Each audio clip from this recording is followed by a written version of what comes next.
Maybe you're here because you recently found out that you're pregnant. Well, first of all, congratulations. Second, have you found yourself at your appointments yet just completely drawing a blank about which questions to ask your medical provider about your pregnancy? Well, I got your back because in this video, I'm going to go over the top questions that's super important to ask your medical provider during your first trimester. If you're new here, I'm Kelly, and on this channel, I provide weekly birth tips to help you feel empowered and informed for your birth. So I want you to think of your first trimester appointments with your medical provider as one long interview.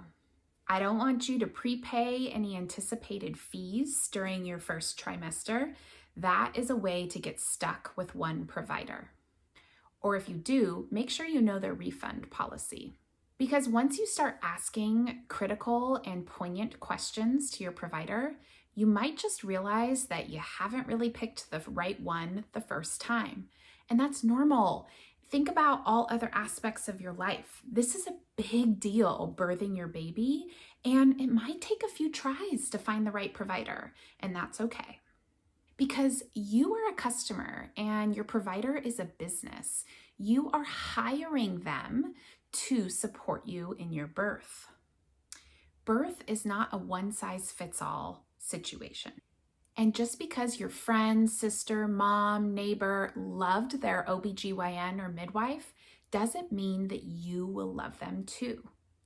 And in fact, loving them or thinking they're nice really isn't the best reason to hire a provider. If your provider did come recommended to you from someone who actually had a birth with that provider, I want you to ask that person directly, why did they like that provider? For example, if your sister loved their provider because their OBGYN made sure that they felt little to no pain by ordering the epidural right away upon admission to the hospital, yet it's your plan to have an unmedicated hospital birth, you might have different things that you're looking for out of your medical provider. It's okay to choose someone different. Find someone who's good for you. And it's super common to shop around for a provider. I've even seen people change providers in the last week of pregnancy and even fire their provider in the middle of labor. It's possible. Now, I don't mean to be harsh here, but the truth is that your providers, this is their job, and you coming to your appointment is just a blip in their day. However, your birth will stay with you forever. It matters more to you than them. Take your time and find the right person. The truth is your doctor actually won't really even be there for a big part of your birth. You're not going to interact with them that much. And so feeling that they're nice isn't a good enough reason to hire them. I want you to have actual evidence and data that your provider is a good fit for you. And so let's dive into the question. Here are the questions to ask during your first trimester, and you don't need to get them all in one visit. You can spread them out over the few that you have. Question number 1, who will attend my birth? Does your office have an on-call team? Who will be there if you are unable to get to my birth? Question number 2, why did you decide to partner with the hospital or birth center that you chose to affiliate with? What do you like about that facility? And what are the challenges about that facility? What is your cesarean rate specifically for first-time parents, if it's your first pregnancy, or second time, or whatever number of pregnancies you're on?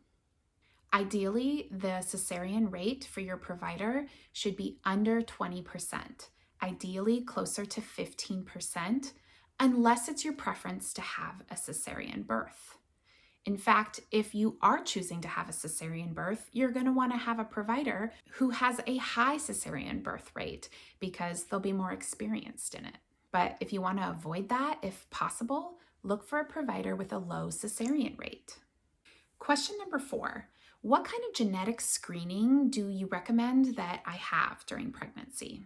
And why do you make that recommendation?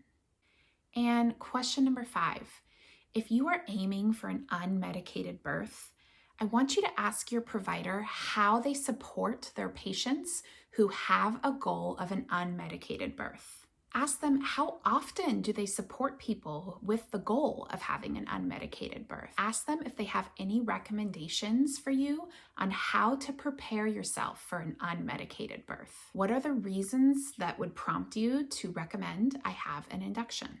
And question number 7.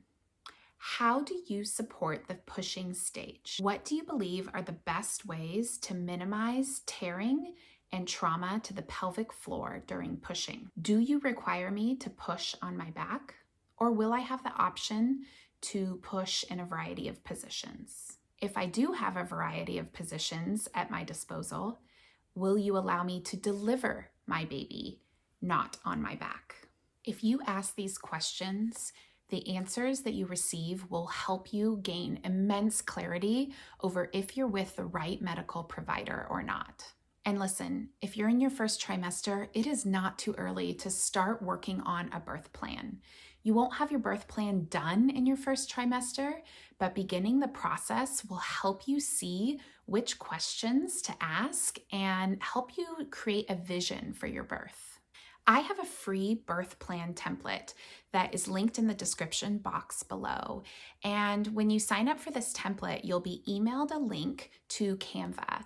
Canva is a platform that you can edit a beautifully designed template for free and make it your own. The birth plan template also comes with a checklist that indicates all the common birth interventions which may be offered to you at each stage of labor. And so if you need some help or motivation to get started, sign up for my birth plan template and make it super simple for yourself to get started. If you're not sure if you need a birth plan, check out my video, The Top Reasons Why You Do Need a Birth Plan More Than Ever, linked here.